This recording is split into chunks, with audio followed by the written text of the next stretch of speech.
ni gintong nilukob ang aking dalangin. O Diyos ay tanggapin ang tanging alay ko, nawa ay gamitin ito lamang, Ama. Wala nang iba pa akong hinihiling.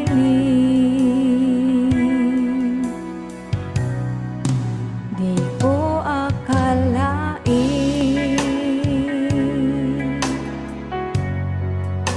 ako ay binigyan ng pansin.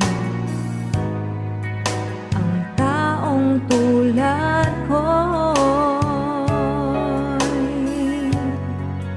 di dapat mahalin.